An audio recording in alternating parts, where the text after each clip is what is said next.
Thank you so much for that.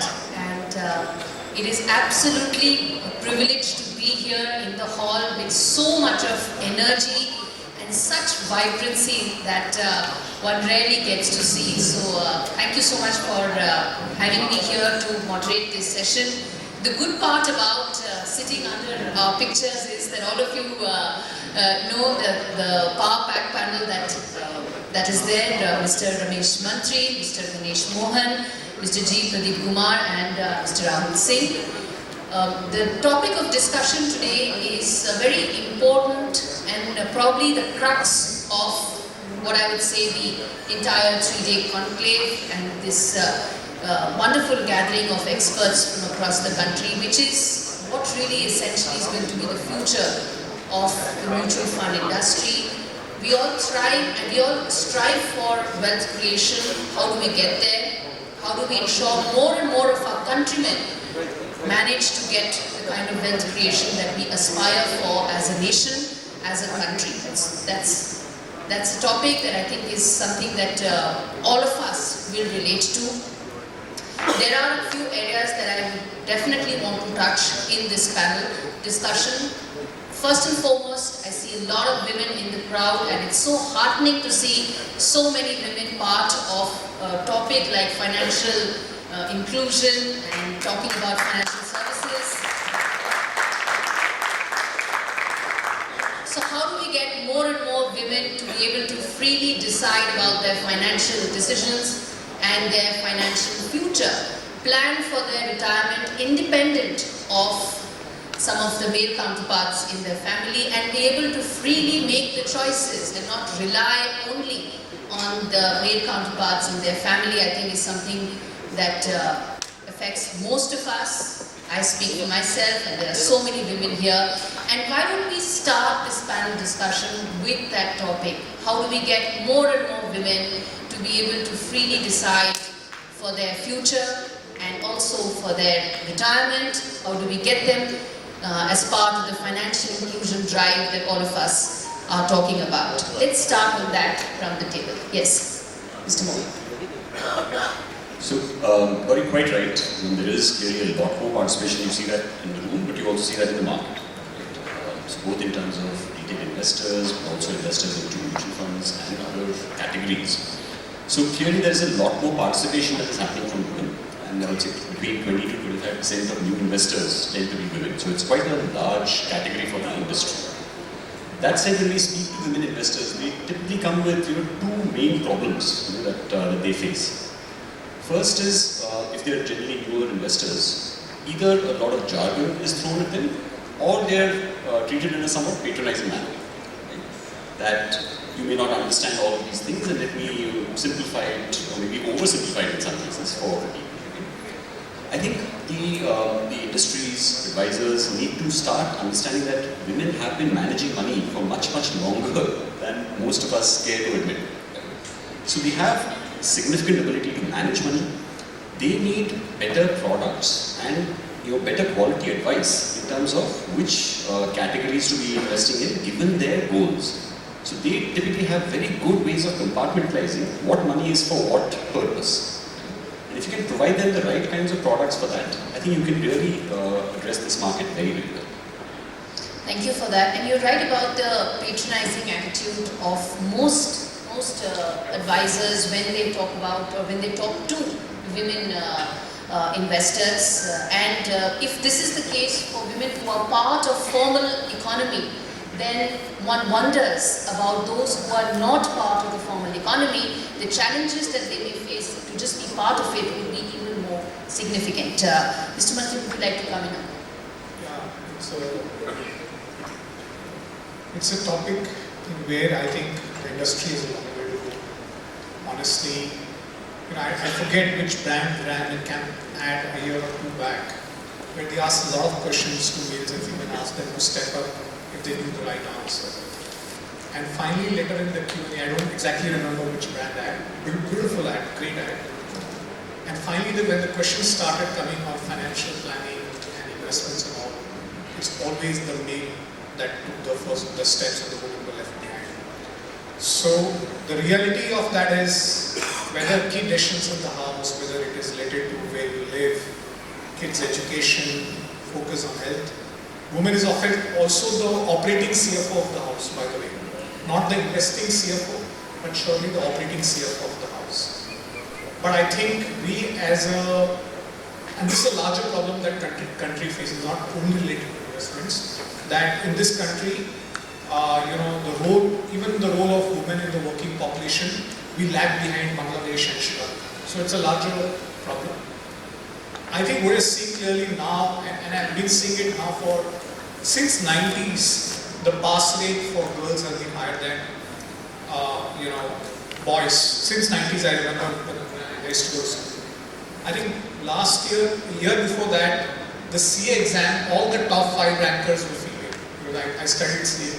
So actually, we reached out, to make job offers to, all the 5 top rankers in CA exam, 1 exam were female. So, but I think we are failing. We have a long way to go. That patronizing behavior is strongly there. And I see some silver, I'll take an example, and I wouldn't name them. I met a partner in Goa on a holiday actually. And he said that he never does a financial discussion with any client before both husband and wife sit together and independently answer their questions on a questionnaire on their financial status and what do they think are their key financial objectives. So the change has to come when you and us both invite both the life partners to come and sit in the meeting, understand their situation, their needs. The beginning has to be made at very basic level, and I think we have a long way to go. But I think the start has to be, please get your wife, because I'm not saying spouse here because it's so male dominated here. Please get your wife to the meeting, the first meeting. And of course she's busy, but you're also busy. So you have to find a way, both of you come together. Let's have a discussion, and it should be an independent discussion where both of them articulate what their objectives, priorities, concerns are. And then you can start talking about products and solutions. And I think there's a lot to be focused on investing in financial literacy targeted. And unfortunately, even ads don't target, public communication by the industry. I don't even see much of our brands within the industry also targeting that consumer. And this investor is going to become a substantial force in the markets. It's already becoming one. I agree with the number of 2025, but I don't know how many of them are actually taking the decision. The industry changes when the female takes the decision on investing. It should not be just that it's their PAN card that is getting applied or Aadhaar card that's getting applied. And we need a lot of awareness, literacy to come in this aspect. Absolutely. Mr. Kumar, would you like to talk about how the mutual fund industry has been able to reach out, or has it been able to reach out to female investors? What about the investor campaigns that have been run? How successful do you think they've been? And what more needs to be done for more financial inclusion by women? Yeah, thank you, Lori. I think the simple answer would be a lot more needs to be done. I think if we just step back and, before we talk about women investors, our industry is small. Let's look around and see how many women fund managers are there. I'm honestly very ashamed to say that at our company, Union Mutual Fund, we don't have a woman fund manager, and it's not for want of trying. Any hiring, my instruction is very clear in the company, other things remaining the same, always a lady. I have great faith in their ability, but I don't think we have really groomed enough women to be fund managers. I think industry should probably start from there before telling others what to do, right? Second thing is, I think we definitely need more women distributors, advisors. Of course, there are very inspiring examples in this room and across the country. We need a lot more of them. Because I think, all said and done, there is a better connect that I think women are able to make, not just with other women, even with the men. So I think collectively it's important that we groom more women distributors if you want to reach out to more investors, men or women, it doesn't matter. I think women distributors generally do a much better job when they're fully focused on it, not just for namesake. But interestingly, coming to the investor part, we did a survey some time back, talked to various couples independently, right, as to what is their plan or what is their idea about future financial requirements. And the results were stunningly, different. Like, for example, in some cases, the wife thought that the college education of the daughter would cost 50 lakh rupees, while the husband thought it's about 3 crores. And when it came to marriage, it was the other way. The father thought it's a 50 lakh affair, and the mother thought it's a 2 crore affair, right? So we saw huge differences, and which is why we started a campaign called #Be on the same page, right? About financial goals. Please sit down in the family, discuss together, and arrive at a common goal. And I think a distributor or an advisor can play a big role. Like, I've been around in the industry in some form for about 32 years, and I invest through a distributor. Right? I find it worthwhile to take the help of a distributor, and my distributor makes it a point. He comes from the first meeting onwards. He sits down with me, my wife, and my 2 children. Right? So as a result, now what has happened is my children have become so conjuice. They don't spend any money at all. Whatever they get, they go and put in mutual funds. I mean, that's another problem. Even when we ask them to spend, they won't spend. But point is, I think that was a very important step, that all of us are now on the same page as far as our financial goals are concerned, and as far as our financial constraints are concerned, how much we can afford to spend, etc. So I think getting the family together is a very important thing. And at the same time, there is also another picture that emerged. There were many couples who, while common goals are all there, they also wanted some kind of war at some level. They said respect the privacy. Right? There are areas where they wanted to maintain the independence. And I think as distributors, as the industry, we need to respect that also. Because see, that's a reality. There's no point in preaching, saying that there should not be any wars. I mean, it's a reality. It's there in front of you. Respect it. And tailor your advice to take care of that aspect also. So there is, at one level, family needs to be on the same page, but at another level, there may be need to maintain privacy. And I think as distributors, we need to really consider and keep in mind both these aspects. That's my take on that. That's a very interesting observation, that distributors, advisors need to maintain twin objectives, which may not be meeting at some point of time. They could be mutually exclusive also. If both want to have individual goals, they may not have a single unified goal for the family. But I think that's a challenge that distributors and advisors need to keep in mind. Mr. Singh, what about equity participation? When we talk about the Indian equity story is really now a global story. We are creating new benchmarks, and there is now talk about another benchmark being created. Maybe in the next 2 years we could touch 1 lakh. Those are the kind of numbers that are being talked about. Where are women in this big wealth story that we are talking about? Are they part of it? So I think and most of the points I agree with whatever my co-panelists have made. I think what we are seeing is that among the younger population, there is definitely much higher percentage of women investors, and because they are much more aware. Also, you have to remember that, like I think what Ramesh mentioned, that as a working population, the number of women is increasing, and as the manufacturing revival happens, and some of them being in electronics and areas where potentially women participation will definitely increase. For example, in our group company, we are setting up a big electronic plant. 80% will be women in the Tata group. So you are going to see that over the next 3 to 5 years. So there is some things which are in our hand, which means we promote diversity. We have one fund manager who's a lady, but we need 2-3 more. I definitely see last 4 or 5 years since I've been part of this industry that number of women MFDs has definitely increased, perceptibly increased. We do special training programs for women MFDs. So those are things which are in our hand. There are things which are not in our hand, which is as a percentage of the working population, the women percentage is increasing. It's likely to increase much, much rapidly than what we have seen in the last 1 decade. And I think that's where both things have to come together. We cannot only drive it, and similarly the external part is not just enough if we don't make an effort. But we definitely see that happening, at least from the data we have, and let's say the new SIPs versus the existing SIPs. The percentage of women in the new SIPs is much, much more than the existing stock of SIPs which will be.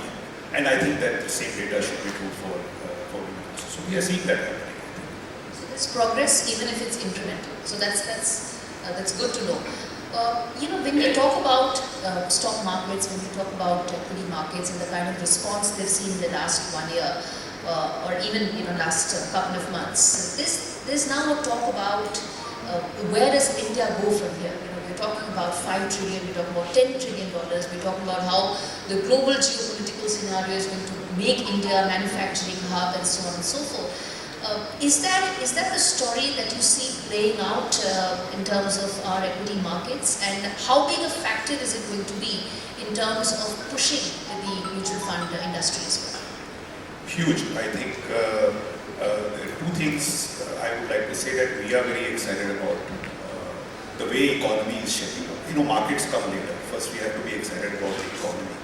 Markets are a derivative of that. So sometimes we start thinking about markets too much and forget what's happening in the economy.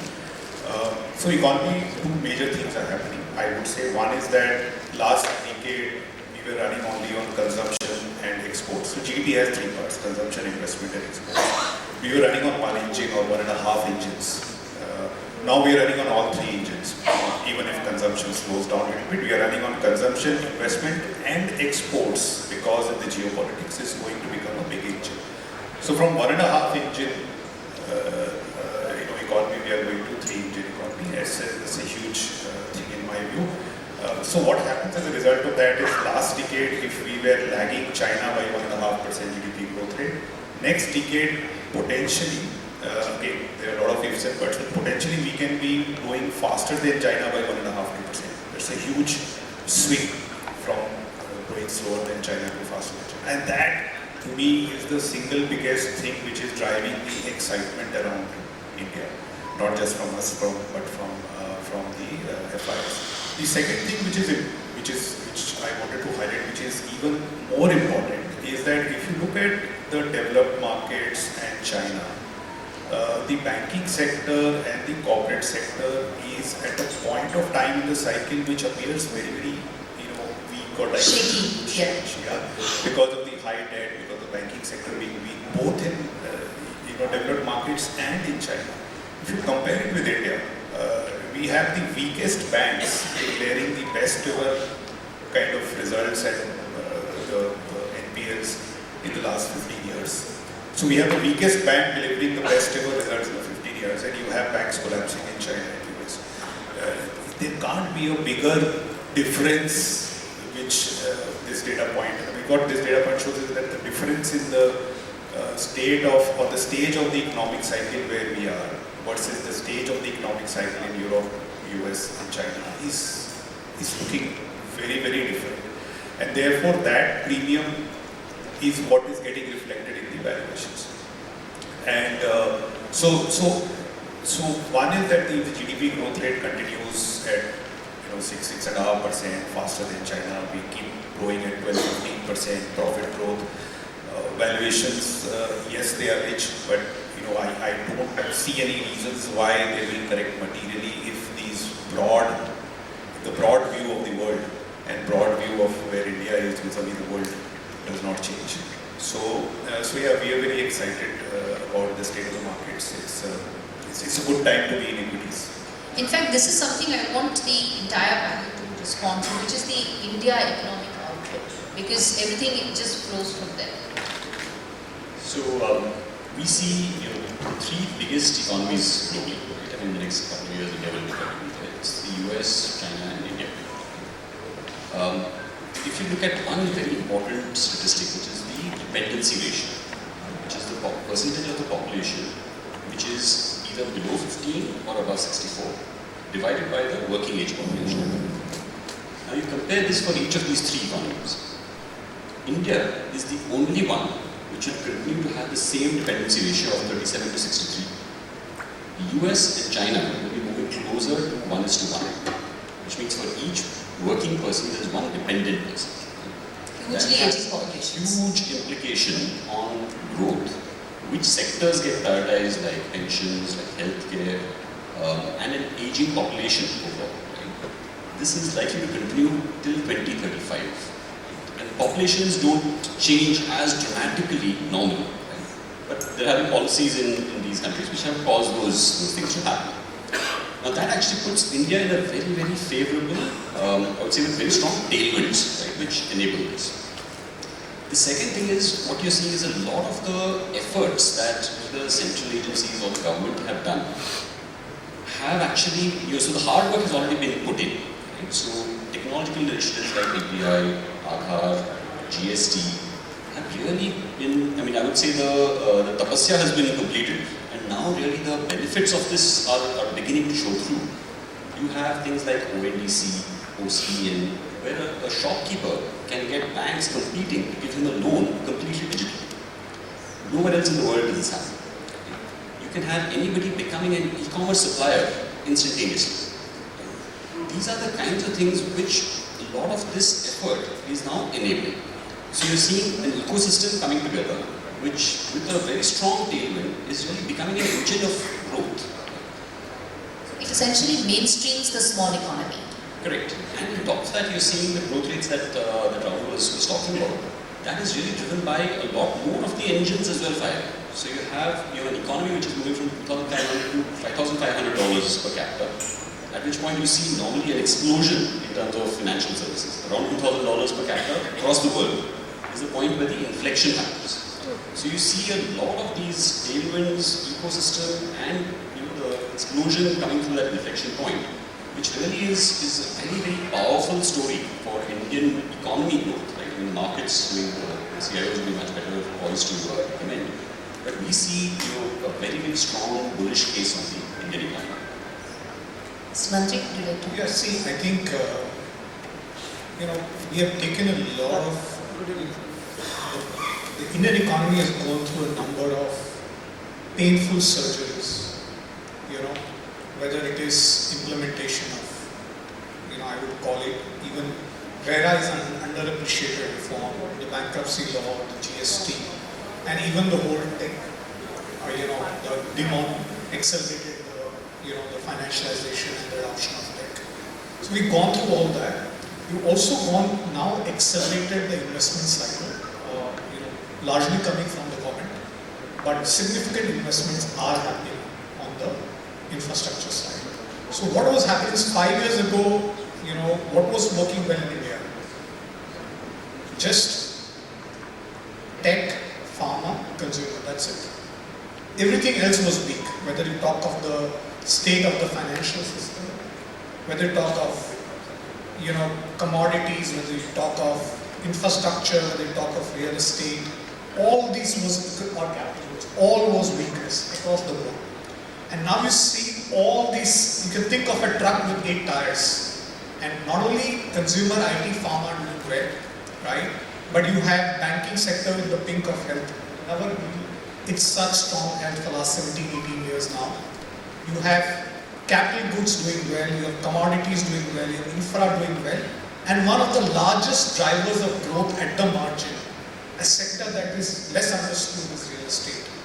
When real estate demand kicks in, you have demand for construction, cement, steel, contractors, unorganized labor, unskilled labor, and then you have all the ancillary industries kick in. And then you have exports which are getting impacted.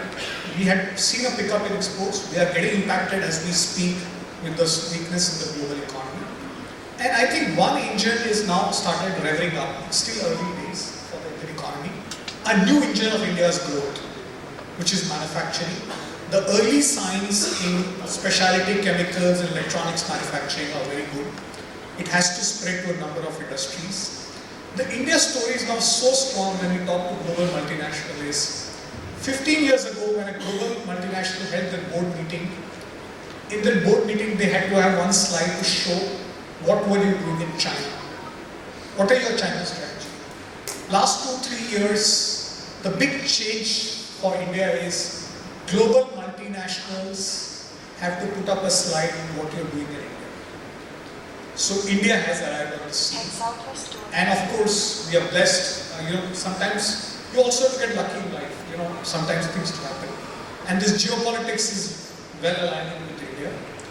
One thing that India doesn't have that kind of strong support which China had in 2000 to 2005. I would say that 2000 to 2010 decade was a very supportive global economy. We may not have that engine kicking in our favor. So हमें मेहनत ज़्यादा करनी पड़ेगी. When the environment is less supportive, you have to work hard. And I think you can see that the government is working hard. We have 28 cities building metro networks in this country.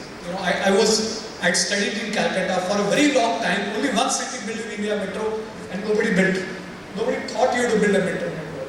And now we have 28 cities. So that is the change in India. And markets just follow the underlying economy. Yes, Mr. Kumar, not just the future of Indian economy and its potential, but also talk about the mutual fund industry. It is speaking writing on the kind of potential that some of the other panelists are talking about. Explain both the Indian economy as well as the outlook for the mutual fund sector. Yeah, I think as far as the economy is concerned, all my fellow panelists have made a very emphatic case, and I completely agree with that. It's truly a Amritkal. I mean, whichever way you look at it, forget other aspects. I think as Ramesh mentioned, luck is a big factor in life, and I'm a firm believer in that. So we living in India today and connected with the mutual fund industry, I think we are extremely lucky. Right? It's not that people who lived in the 50s or 60s were less smart or less intelligent. They were very bright people. It's just that the opportunities that we have today and the kind of growth story that we have in India today, they didn't have. Right? It's like people in America in the 20th century benefited hugely. Right? People in China benefited at a certain time, and I think it's our time, really. And for that, we have to consider ourselves lucky. So, but the point is, while the macro factors are there, the economy will grow. It is also important that we play our cards the right way to get the benefit out of it. Otherwise, this windfall will just, pass by and we will regret it later. But I think fortunately the signs are very good. So one thing about the economy is that when the overall economy is growing at a healthy rate, what happens is that pretty much every sector, all parts will do well. Now, there are some sectors of the economy which are inherently cyclical, so there will be times when those sectors will do well and then they may go into a downturn. But overall, if you see for the next 10 years or 20 years, I am seeing a pretty much secular growth story for India. Now, the kind of infrastructure that is being built in the country today, I mean, it's impossible to ignore it. You go to any part of the country, the amount of infrastructure built up is huge. For a moment, if you set aside the roads in Bombay, but the rest of it, I think, is very impressive. Look at the speed at which metros are being constructed, right? The coastal road in Bombay and even in other cities, as Ganesh mentioned, 58 cities are building metros. So the benefit of all this is going to accrue over the next few decades. It is not that you build road today and the next 3 years you get the payback. This is going to help us for the next few decades, and even the next generations will benefit from it. From an investor's point of view, I think it's important that we make the best use of it. And I always say the first and foremost thing to make money from the market, and market obviously tracks the economy. And if we believe that India as a country is going to do very well, then we have to also accept that our capital markets will do very well also, both equity and debt. I'm a believer in both. So if that is the case, I think fundamentally what is required, and it may sound very simple, and I believe it is actually very simple. Fundamentally what is required is you have to stay invested, right? You know, if you keep watching TV, if you keep discussing what will happen in China, America, Japan and UK and all, you'll only discuss, you'll never make money, right?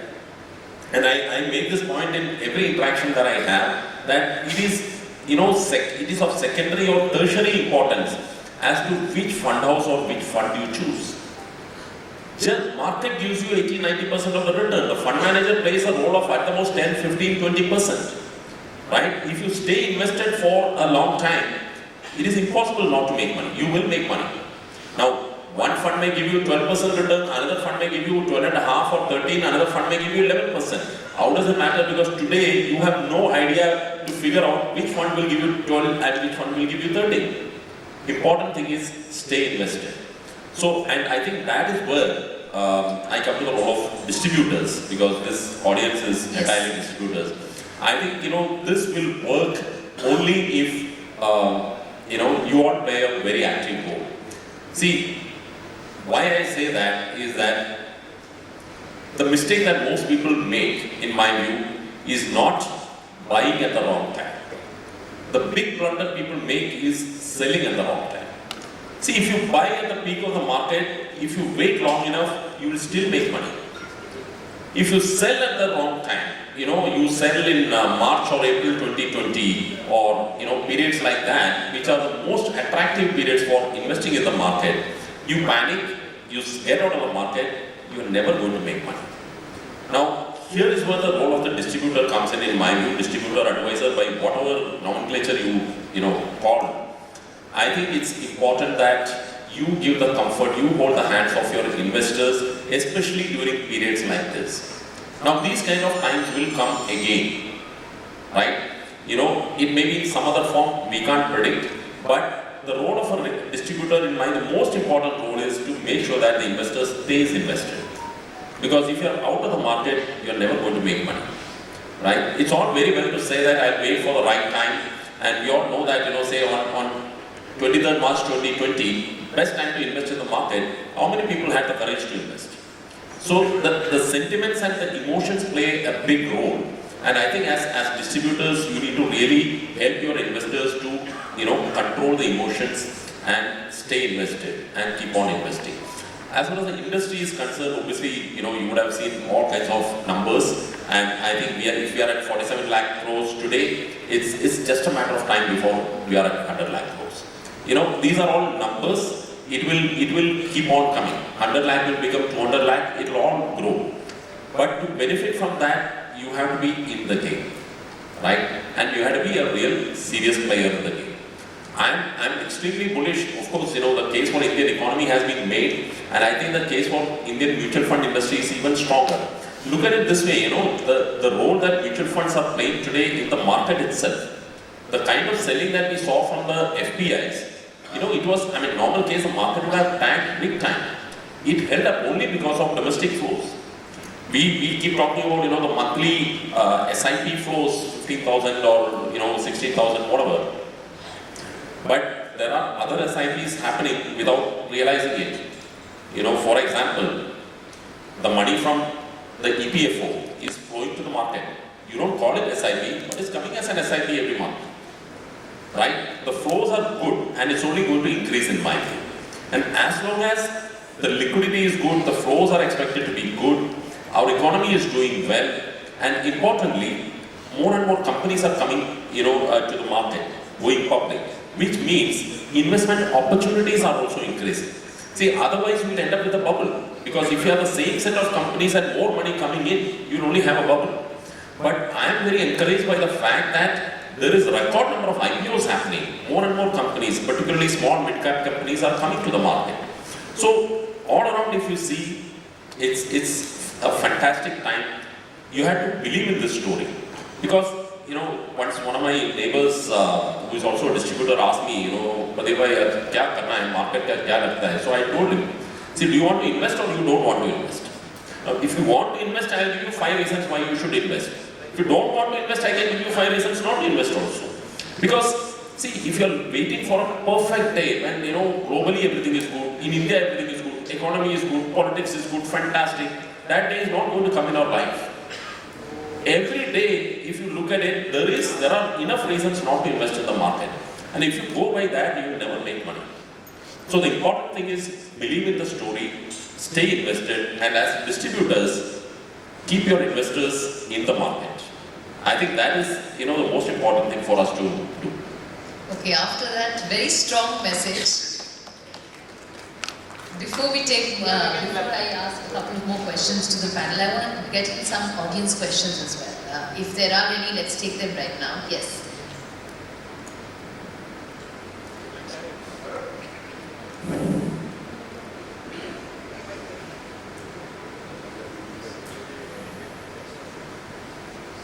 Sir, in the first row will be loud enough, yes. No, but people on the back won't be there.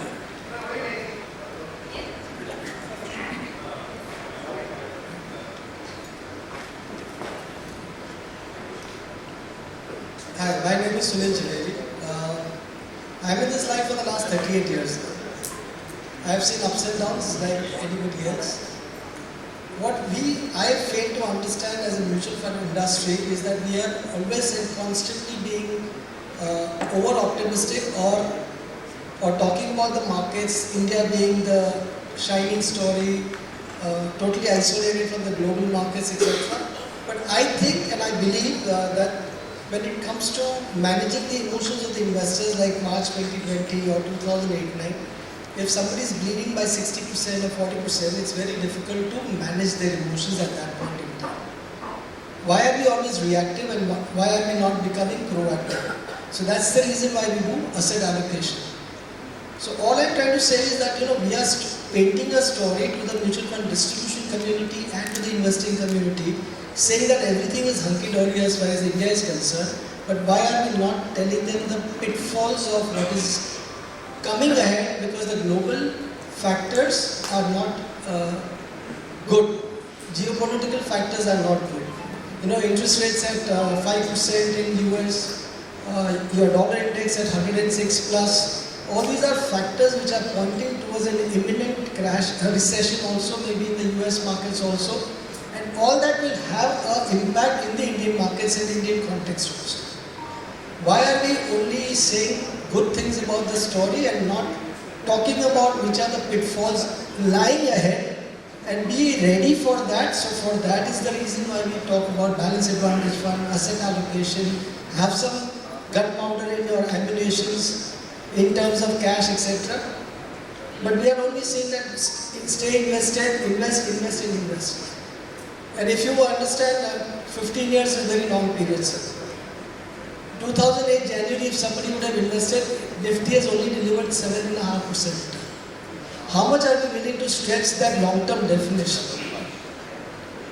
So what you're saying is that the messaging and information must be more nuanced and evolved. Absolutely. To cover both sides. According to what the situation is in the market, we can't be just isolated and saying that we are totally different from the global markets. Nothing is going to happen to India.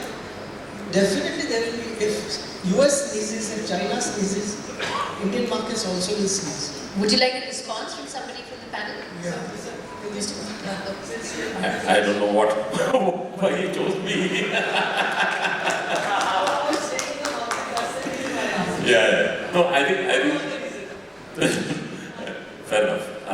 I think what you said and what I said are not inconsistent, right? It's a given that in the short term there will be volatility in the equity market. That is an accepted reality, and which is why in our messaging, of course, I didn't go into the whole thing, but when we give message from the industry, most of us, we say that don't come to the equity market unless you have a 5-year horizon, bare minimum, right? And the other thing to keep in mind is also asset allocation, right? No two investors are the same, okay? Which is why we always say that, we don't recommend that, at this stage, this fund is good. Because this fund may be good for one person, it may not be good for another person, right? There are investors for whom a hybrid fund or a balance advantage fund will be the right fund, right? For example, personally, I have asset allocation to such funds. It all depends on the individual situation of the investor. Now, if somebody has 2-year money, right, we will never recommend that, get into equity market, 2-year or 3-year money. We won't say that, go and invest in any equity fund, right? It's not good for you at all. So I think this is where the role of an advisor or a distributor also comes. look at what is the risk appetite, what are the goals of your investor, and recommend an asset allocation accordingly, right? So, there is no one-size-fits-all formula. As a general principle, we would say, yes, in equity market, if you have to make money, you have to stay invested. But as I mentioned in the beginning, equity is not the only asset class. There are other asset classes, like today, it's my view that fixed income, long-term bonds make good sense, G6 and all. It's probably a good time to get into those if you have a 2-year, 3-year kind of horizon. So it is not all about equity. Other asset classes are there, and asset allocation is very important. Now the point is, you should also understand what is the level of your investor. So there are investors who will understand this, there are investors who cannot appreciate the nuances of asset allocation, etc. And then you need to change your recommendations accordingly. There is no doubt that, equity markets are inherently volatile. Today we are talking about, whether something will happen in China or something will happen in US, etc.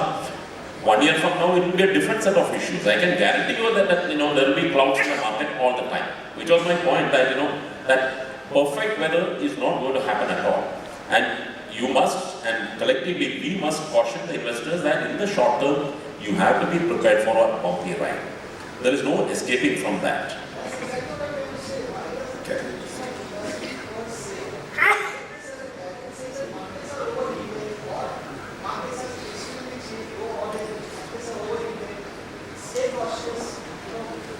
Most of us do that, but Rahul, Can I just add to that? See, in equity markets, risks never go away. It is never that risks have gone away.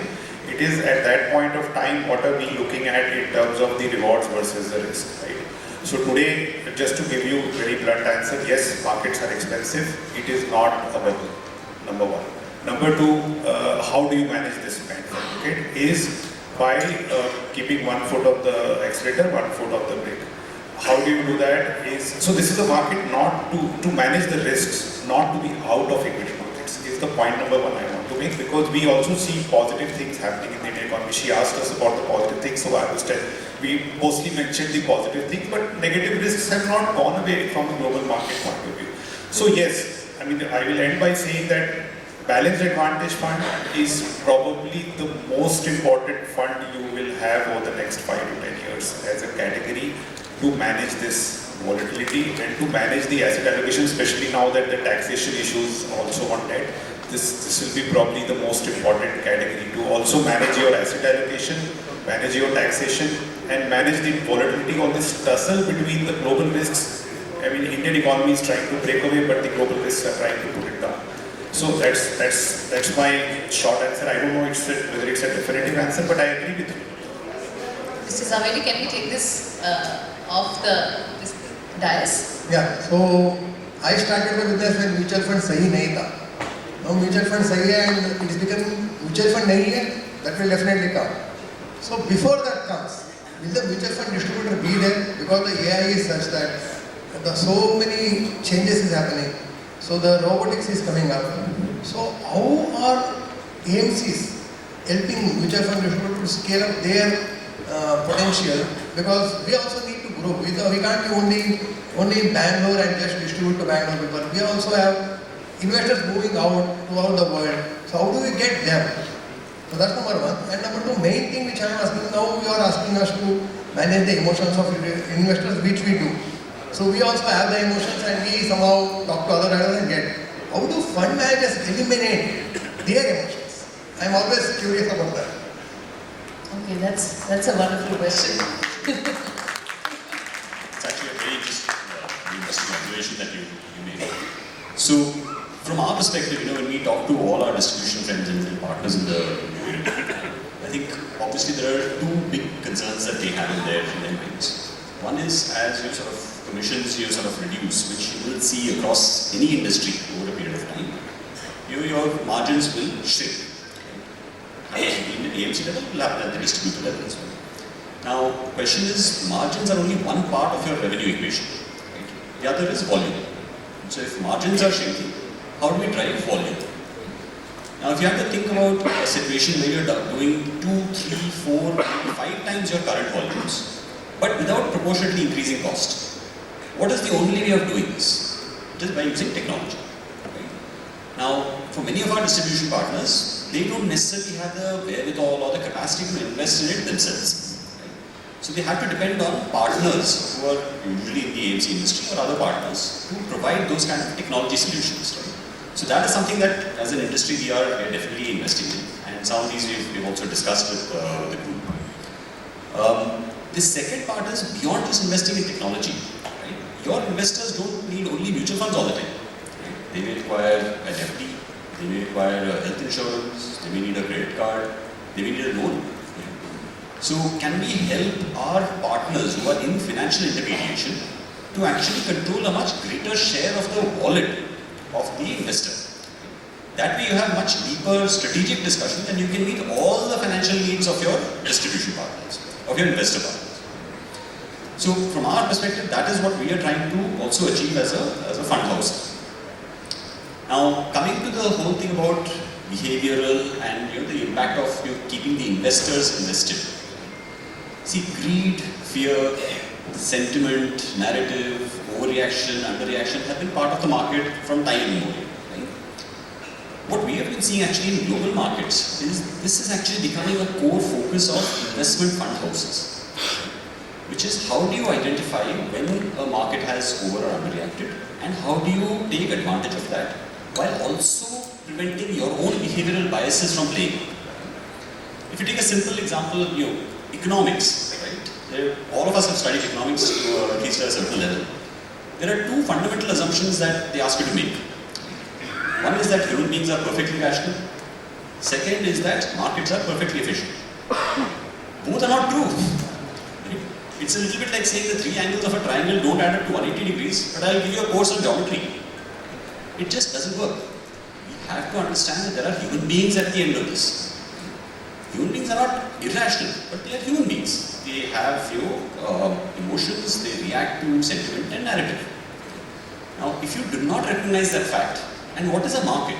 A market is a collection of human beings that is expressing their vote on a security or a stock with a price. So if you ignore the human aspect behind all of this, then you're missing a trick. Finally, we keep telling all our distribution partners that manage the investor's behavior, manage the investor's behavior. Whose job is it to manage the fund manager's behavior? That is what we believe is the AMC's job. Right? So that's what we are putting in place, a bunch of tools, templates, checklists, nudges, to be able to manage that better and incorporate behavioral finance into the investment playbook. So that we see as our. Relating to new era of mutual fund distribution, I know that new era is because let's see with Compass, where part, I don't say that series decision is invested fast, then distributed.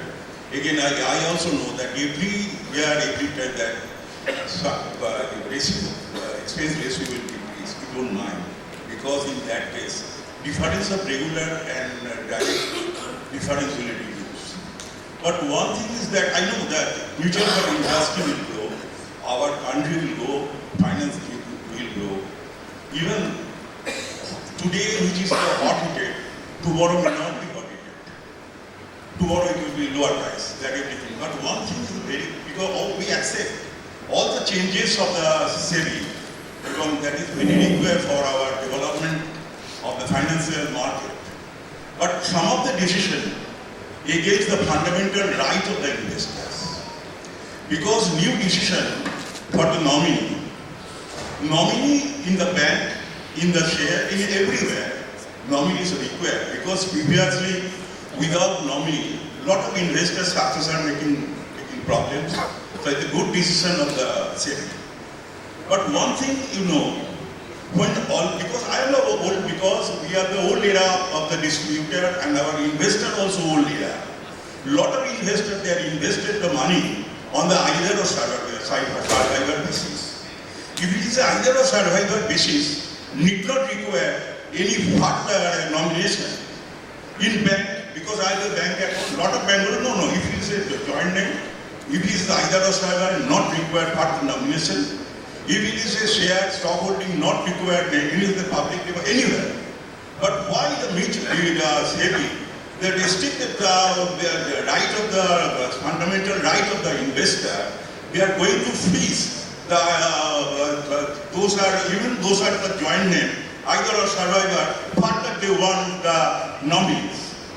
It is because, because some of the investors on the left, suppose in outside India they are living, it is not possible to sign. Even when I submit the application, signature differ. They are not accepting the nomination. Okay. So that is a very, very bad decision, and it is the contradiction Let me ask this. of Indian Constitution Act.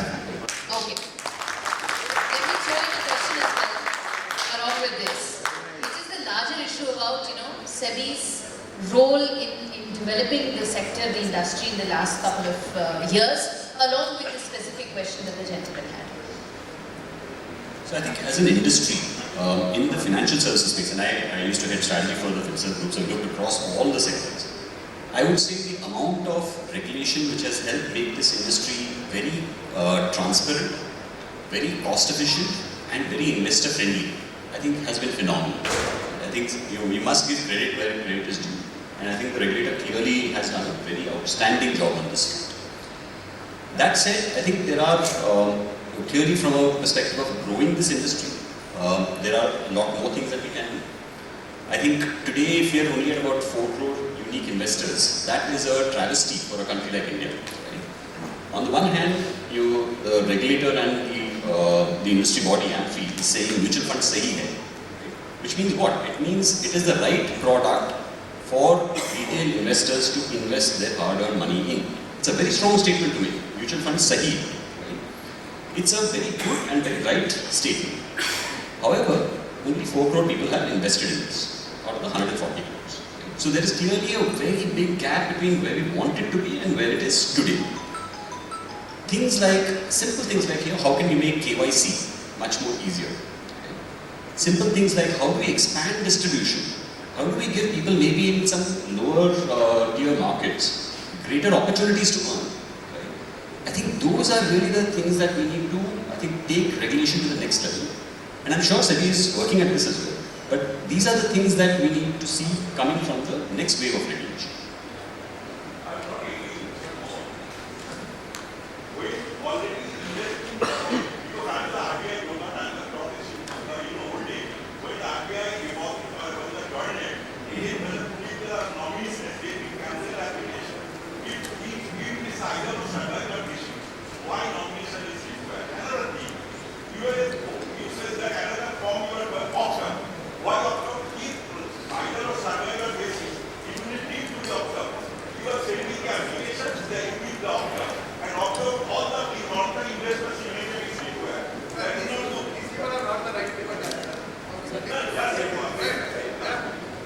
Good evening all of you. I have a question for all 4 of you.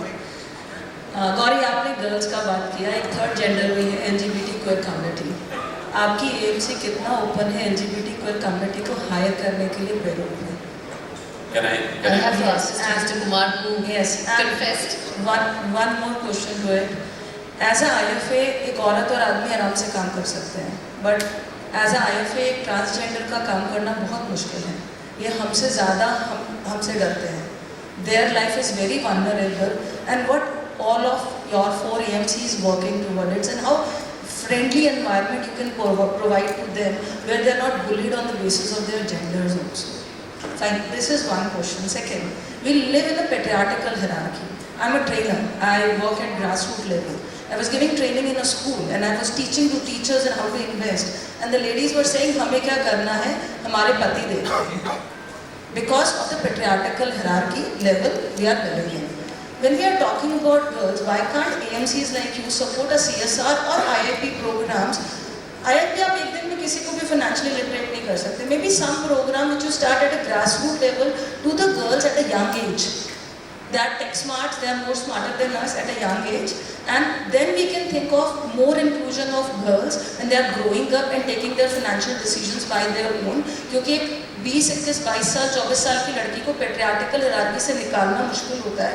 But when we train them young, yes, it is easier for us. I have a daughter, and yes, she is investing and she understands markets very well, and she is 9 only of age. So I will answer for that also. Thank you. Yeah. Okay, both are very valid questions. First, Absolutely. I mean, I completely, buy your points. Both those. The first one is a simpler thing to answer. At least I can talk for Union AMC. We would never discriminate on the basis of gender or caste or anything, right? If there is a good candidate, and like I mentioned this earlier also, it's a standing instruction in our company, and even some of my colleagues actually, say, so it's a little difficult to implement. I say other things remaining the same. Like in economics, we commonly say ceteris paribus. So if there is an equally qualified person, it's always a woman in our company. Right? We would, if there is a good enough candidate from, LGBTQ, definitely we will not discriminate on that basis. That's a guarantee, right? And I'm sure most AMCs are like that. I'm not saying we are the only ones, right? So I don't think the problem has been in getting enough candidates. Like I said, in spite of trying for so many years, I have not been able to get women fund managers, right? But in many other functions, the senior managers are ladies and they are doing a brilliant job in our company. So that's one. And as far as the education is concerned, again, I completely agree with you. One thing I can tell you is that there is an initiative being planned at AMFI level with the support of SEBI to educate children in general, right? It's not just for girl children, unfortunately, but hopefully this will be a gender neutral thing so that the girls will benefit as much as the boys. So hopefully that will be a good beginning, and if that is successful, if the pilot project is successful, I'm sure it will be expanded further. But you have also brought in another point, which reminds me that in our whole curriculum in schools, I don't think there is really any attention being paid to mutual funds or investments in general. I remember when I was in school, and this is from a vernacular. I studied in Malayalam medium school in a village, but I still remember in the 5th standard or 6th standard there was a story about a boy who had lost his father, and the story in the whole lesson is that don't worry, at least financially they are safe because his father had taken an LIC policy, so they will get this much money, the family will be taken care of. After more than 45 years, that story is still fresh in my mind. If there is an equivalent thing being done for mutual funds today, I think it will help the future generations. So we need to really get into the mainstream education as far as mutual funds are concerned, rather than just being on the periphery. I think financial literacy continues to remain a big concern across communities, across gender. I think how do we bridge that gap is really the question. So let me just firstly say that gender diversity is a very, very important topic across the entire industry. I'm sure every single EMC is working hard on this. From our perspective, what we have tried to do is whenever, as Pradeep was saying, whenever there is all thing else being equal, there is a woman candidate, she certainly would be capable of deserving that, right? We have about 20% of our staff, including in retail sales, who are women. Not one of them have been hired just because they're a woman. Not one. Each one of them has been hired because they are strong performers and they are delivering. So I think, again, putting women into a box and saying just because you're a woman, I will do something special is not what we do. We see the capabilities and qualities that they have, and they have outstanding ability to deliver in very, very diverse and challenging circumstances. So we are very proud of our women employees, and we see that they will actually go places and will be knocking on doors which maybe have not been opened to them so far. If I may just add one more point, sorry, but just one more point. This problem, what I said, is not unique to India.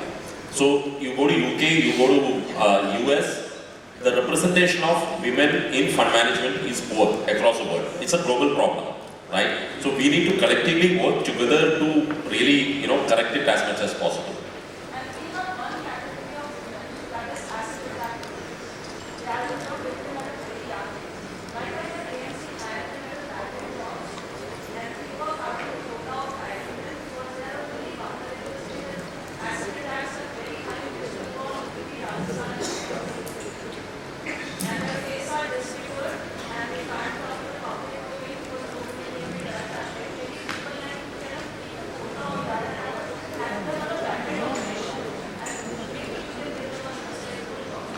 Some of this can be part of the CSR campaigns that the companies run, some of these suggestions. Ma'am, I have here Ramesh. I'm Ramesh from Chennai. See, before my question, I would like to clarify his this thing on either or survivor, why nominee? Because always one we should think here is the regulator does many things good for us on a longer term. Why nomination when either or survivor is there? Actually, I am practicing as an advocate in Madras High Court. We have 6 cases running in Madras. I'm handling that 6 cases, which husband and wife passed away during this pandemic period. There's no nomination. Now, who's going to pay the fees for that in the court and the charges, 3% charges? Actually, the regulator is doing good on certain things. We should agree there are certain things are happening bad also. But here, in this case, on either or survivor, you asked a question, that's why I came here. Either or survivor, why nomination? But when both passes away, what happens? There is no nomination. They come to the court, they have to take a legal hardship certificate, they should come to the court. Many things are there. So we need to talk, we need to take pros and cons, both we need to. And I'll come to my question. Sure. To the panelists, anyone, all the panelists can definitely, I'm not putting one panelist in trouble here, so anyone can. See, like investor awareness programs, IAP, why not there should be a DAP also, distributor awareness program, especially on AI coming in. Many distributors here need on AI, artificial intelligence is coming up in a very big way and it's going to be a threat also for us. We need a lot of sessions from asset management company. I appreciate you, sir, from Bajaj. You are coming out with a lot of AI, this thing. Why not the others also and help us to grow to the next level? Every day I wake up thinking how soon before AI takes over my job. So here there is a room full of people fearing a similar thing, so I feel better. Anybody would like to take this question about how much will AI impact the sector? No, yeah, it's a valid point, and I think Pradeep will have more to add to it, looks like. I think there was also a question on robotics. I think someone had asked and how chatbots and robo-advisory can work. I think we will go there eventually. See, first goal is, as Ganesh was mentioning, that we have 4 crore investors. First we have to reach, much higher number. And so the market so both things have to happen together. I think the first goal is to increase the penetration. I'm personally not 100% sure how much role AI and advisory, AI and robo-advisory can play in that, but obviously passives and all the digital routes can play a bigger role in that. And I think it's something which has just come up. AI, I think the awareness and the applications will emerge. Obviously, there will be some organizations which will be ahead than others, but rest assured that everyone is thinking about it. And when the time is right and the offering is there, we will be very, very aggressive in terms of doing training programs. Yeah, I agree with Rahul, and the only thing I would add is that, see, this is not the first change or, first big development that we are witnessing in our career or our lives. So many changes have happened. This is one more change. Yes, it will have a big impact eventually, but as a general principle, because I'm not in a position to get into very specifics at this stage, you can't foresee everything, but I would say as a general principle, the question is not of AI versus human. I think, just partner and use AI to your advantage. I think that is the mindset, attitude which will help us. It's like computers. We thought computers will take away our job. No, today we are using computers to do our job better, smarter. And I think AI will eventually end up doing the same thing. That's my take. Yeah, so this is a topic where I have some strong views.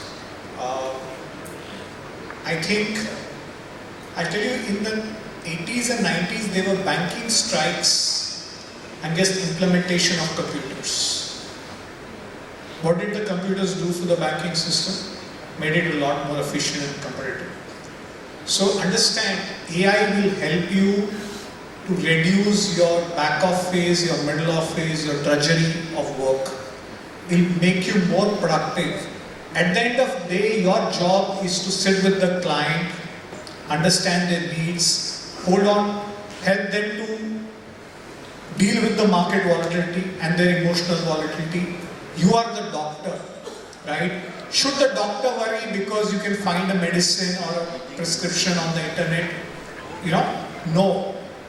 In fact, some of your roles will become easier with AI, and in fact, it will make it more automated so that you can spend more time with your clients. And one of the things I see an issue with a lot of us is we talk about, direct versus regular plans. We talk about now this AI, we talk about, ETS versus active fund. Particularly for you all, you are not competing within the mutual fund industry. You are competing with real estate, you are competing with bank deposits, you are competing with insurance. You have probably 5% of the investor's wallet. What does it matter? What happens to the rest? Just try to grow the 5 to 10. That is what you should focus on. Client aapke samne hai, your share in that account is still very low. How much of net worth of your clients would be invested in mutual funds? My guess is it will be in high single digit at the best on an average. Right? What are we talking about? We are all focusing on the wrong concerns. And many things that you worry about tomorrow, they will be your force multipliers. They'll help you to expand your business. आप doctor हो, नब्ज पकड़ के रखे हो, जब तक AI किसी का नब्ज नहीं पकड़ता है, don't hold their hand, you are fine. Thank you. Okay, so still the other question from the... Sorry, if I can just add one bit to this. So my training is as a consultant, right? I spent 16 years in that. So whenever I hear fear, right, and whenever I hear questions which are laced with fear, I tend to go back to data. So we looked at the data in the last 5 years, how many new investors came to the industry and through which channel. So about 1.5 crore new investors came to the industry, and about 76 lakhs of those were millennials, the younger investors. Do you know what percentage of those investors came with an advisor versus 100% direct? 95%. So that is data. Now, why is it that way? And this data includes also platforms and all of that. 5% was purely direct. But why is that? Because money is actually, and investments is a very, very stressful and uncertain topic for most people. It concerns your future, your family's future. You don't have perfect information on the basis of which you invest. So it is a highly stressful decision. You don't know if the fund that you invested in is the right one. You don't know what happens if the market corrects tomorrow. You need an advisor to walk you through these times to make sure, as we say, stay invested. But also, even if you have, let's say, made a suboptimal decision, help you get out of it without any loss of face. Because very often that also tends to be a situation for investors. So from our perspective, what we see is a very clear role for distributors will continue in any product which is complex, uncertain and stressful. That can include industries like insurance, investment. So many of these areas will continue to require the need for intermediation. The nature of that, of course, will change, and the role of technology in that will also change. That's our view on this. Can I just add one more data point to this, just supplementing what Ganesh said. So if you look at the data which AMFI releases, so compared to investors who come directly, the investors who come through distributors stay twice as long. The SIPs through the regular plan, coming through the distributors, they last twice as much as the direct investors. Which also means that the implication is that investors who come through distributors actually end up making more money. They have more positive experience. And I keep giving this example to people that, in spite of being in the industry for more than 3 decades, in spite of having at least average intelligence and a lot of information, I am using a distributor. If some distributor is able to convince me that he can add value, and I know what he's getting paid for it. It should be a lot easier for all of you to convince, other investors. So I don't think, we need to really worry on that count. Technology, AI, whatever, it's all tools to help us do our business better. Right. So till now all the questions for the panelists. Now it is for the Gauri madam. So our Hari Kamat sir, Goa, he has got a very good question. I thought I have the good job of asking questions. And this question is for you. Today, everybody agrees that the market is not volatile. It is volatile. Suppose the market corrects by 500 and 600 points. It is less than 1%. But next day you will see the news in the newspaper. Market crash. People have lost 3 lakh crores of. Is this correct?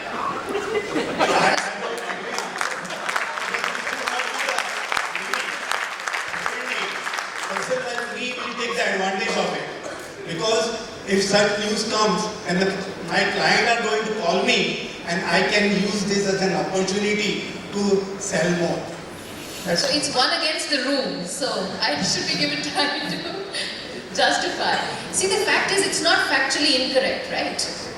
It will not be factually incorrect, the news, right? That these many points loss leads to this much amount of investor wealth being reduced. Right?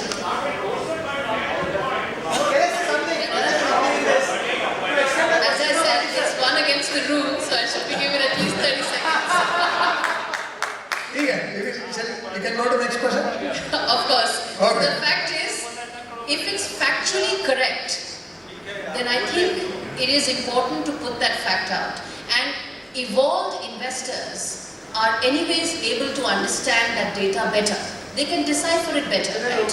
It is not meant to create panic, but it is meant to provide information the way it is. That's the point. I think you should consider them, and then because of that you can have more conversations with your client and more opportunities to sell. So, एक extra client call करता है, तो आप instead of someone picking your call, they are calling in and you उनको आप बोलो back कर लो, right? Balance advantage fund करा दो, fixed income करा दो, कुछ करा दो, right? It's an opportunity for you to sell more. You need partners like them. Didn't see it that way, but yes. Gauri ma'am, I have one question. Sorry sir, I take the liberty of answering one question. Let's come back to the topic. Yes. So, Okay. Good evening, everyone. My name is Sarika Chawla. I have been in the industry for last 2 years.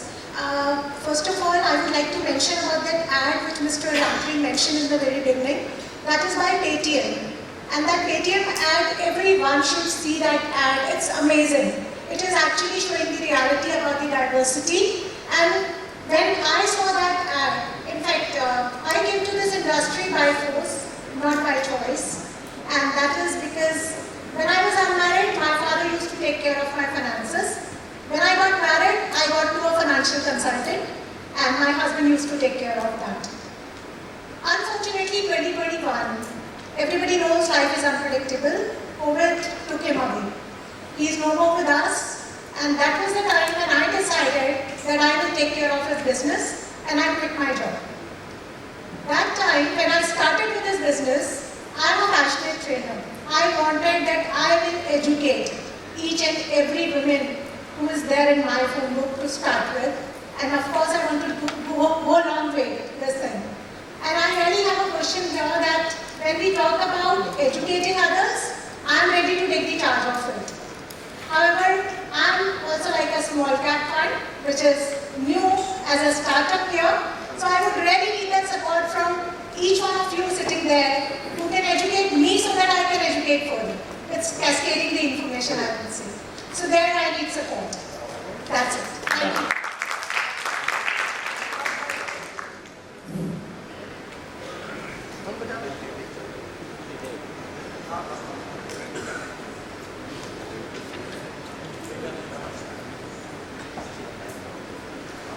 मैं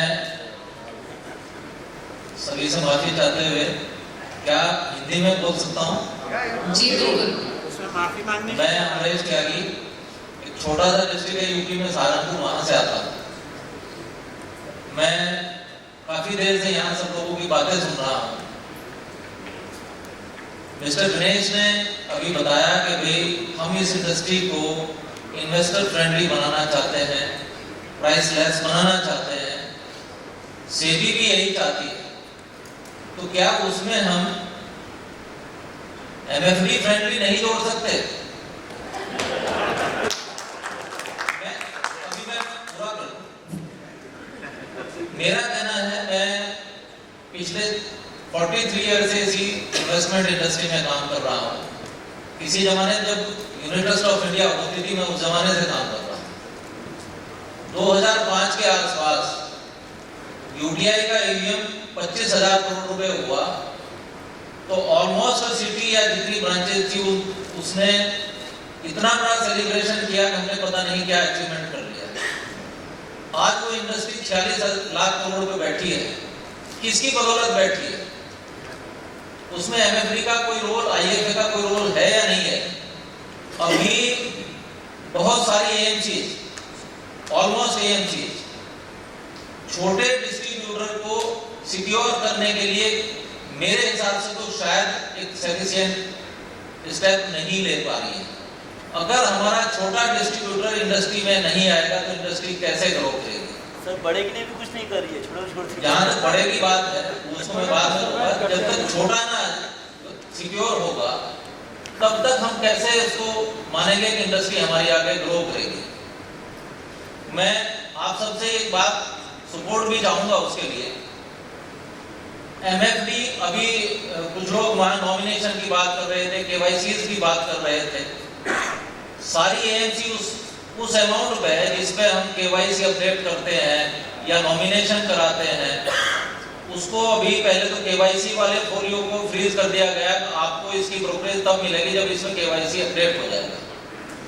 उसमें MFD की क्या गलती है? उसको क्यों नहीं मिलेगा? क्या एएमसी उस पर फीस चार्ज नहीं कर रही है? अगर उसमें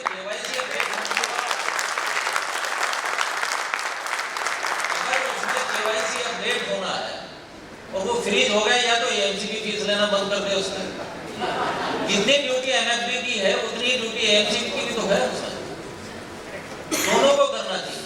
और मेरा एक और निवेदन है कि इंडस्ट्री, कोई भी इंडस्ट्री हो, मेरे ध्यान है, मैं बहुत अच्छी तरह जानता हूँ क्योंकि मैं इस इंडस्ट्री में 43 साल लगाए हैं, अभी 44 ईयर चल रहा है। मैं ये जानता हूँ कि किसी भी इंडस्ट्री में जब कुछ चेंजेज होते हैं तो दुख तो सबको होता है, लेकिन इतने चेंजेस नहीं होने चाहिए। एमएफडी के लेवल पे अगर हम देखें, 6 महीने नहीं गुजरते हैं नई रूलिंग आ जाती है, 6 महीने नहीं गुजरते हैं नई रूलिंग आ जाती है जी। तो ये चीज होनी चाहिए, एएमसी के लेवल पर होनी चाहिए। अभी हम एजुकेशन की बात कर रहे हैं, समय की सीमा को मैं ग्राउंड लेवल की बात कर रहा हूँ, आईएपी की बात कर रहे थे। जितनी एएमसी है ग्राउंड लेवल पर जाकर देखो कि हम आईएपी में क्या कर रहे हैं। हम आईएपी में एजुकेट नहीं कर रहे हैं, हम सिर्फ अपना टारगेट पूरा कर रहे हैं। ये ग्राउंड लेवल पे हमको सोचना होगा, for the benefit of industry, for the benefit of investor, for the benefit of MFD. Thank you. Thank you Tyagi ji. Let's take one more question so that we can get them answered together because we're running out of time. एक last question ले लेते हैं। Okay, let that be the last question. Okay, who would like to answer? Yeah, go ahead. Sir दुखती रुख पे आपने हाथ रख दी। So ये जो आपके लिए प्रॉब्लम है वो हमारे लिए भी प्रॉब्लम है। ये पहली बात है। एज एन इंडस्ट्री हम ये नहीं चाहते कि सिर्फ 4 करोड़ इन्वेस्टर है, करेक्ट? हम भी चाहते हैं कि 40 करोड़ इन्वेस्टर, 50 करोड़ इन्वेस्टर। अब ये होगा कैसे? अगर केवाईसी नहीं हुआ, राइट? अगर नए इन्वेस्टर्स का केवाईसी में ये सारी प्रॉब्लम आए, अगर B30 में इंसेंटिव्स नहीं है, अगर डिस्ट्रीब्यूटर एक्सपेंशन नहीं हो रहा है, industry, AMC industry will also suffer. So हमारी तरफ से we are definitely discussing these points with SEBI. SEBI also fully understands these points. The challenge is उनके लिए they are looking at this as the industry of the future, कि हम एक ऐसा industry बनाना चाहते हैं जिसमें फाउंडेशन बहुत ही स्ट्रांग रहे, लो कॉस्ट रहे और फ्यूचर के लिए रेडी रहे। अब ये करने के लिए lot of things have been put in place. जैसे मैंने कहा पहले भी कि तपस्या पहले होती है, फल बाद में आता है। तपस्या का पीरियड चल रहा है, कठिनाई होगी, लेकिन सभी ये भी कह रही है कि आप क्लास में अव्वल नंबर पे हो, आपकी इंडस्ट्री नंबर 1 है, सही है। इसका मतलब ये भी है कि आपके लिए होमवर्क ज़्यादा मिलेगा, सभी के लिए होमवर्क ज़्यादा है, इंडस्ट्री में भी है, डिस्ट्रीब्यूटर्स के लिए भी है। तो इससे हम भाग नहीं सकते, ये हमें करना ही पड़ेगा। अब इसमें how do we support SEBI in driving this to the next level, ये हम सबको करना है जॉइंटली, कि KYC, B30 expansion, distributor expansion, process simplification, ये सारी चीज़ें अभी हमको we have to take it up as a joint working.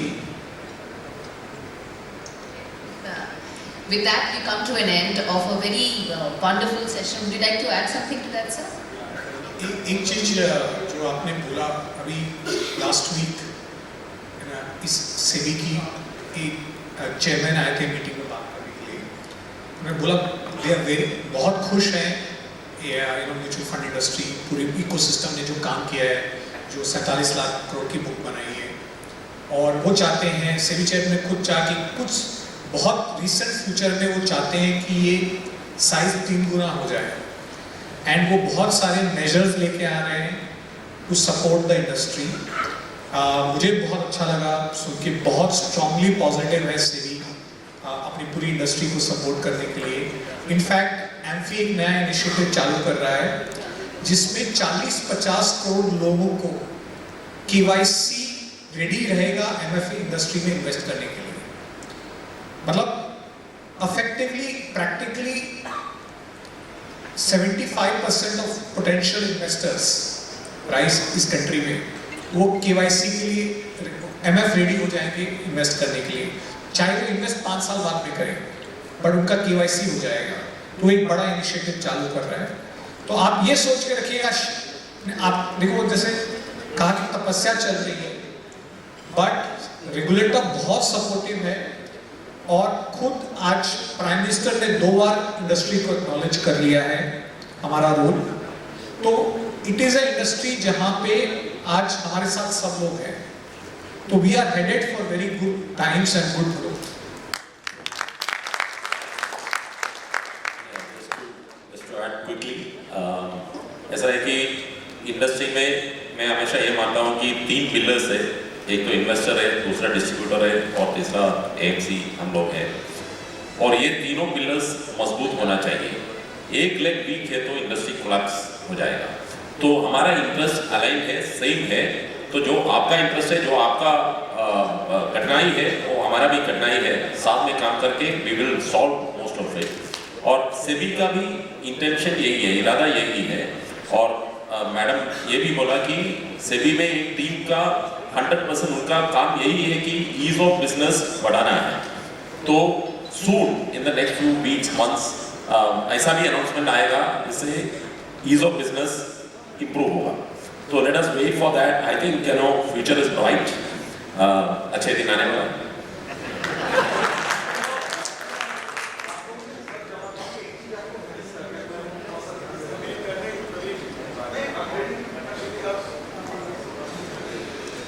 We can take this after we finish this on the sides. Mr. Singh, anything you would like to add?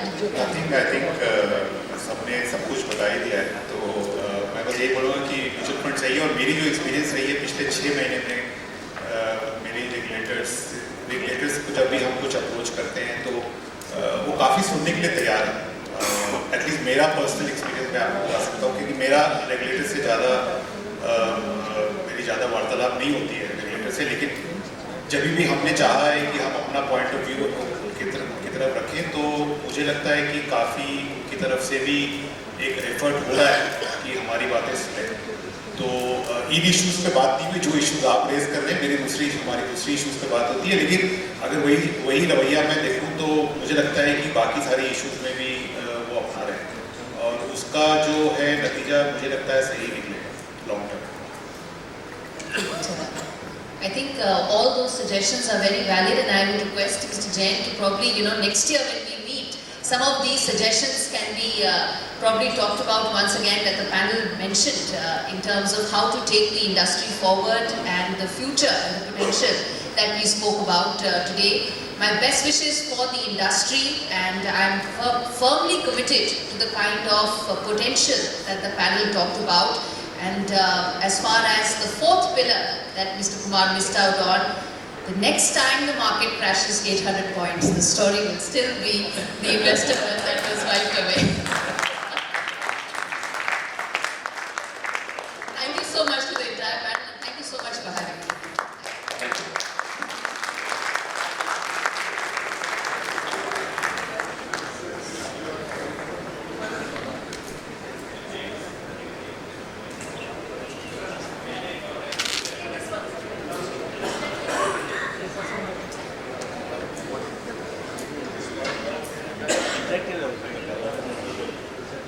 Of the magazine, request a few copies to be given here, and we will have it on the screen also.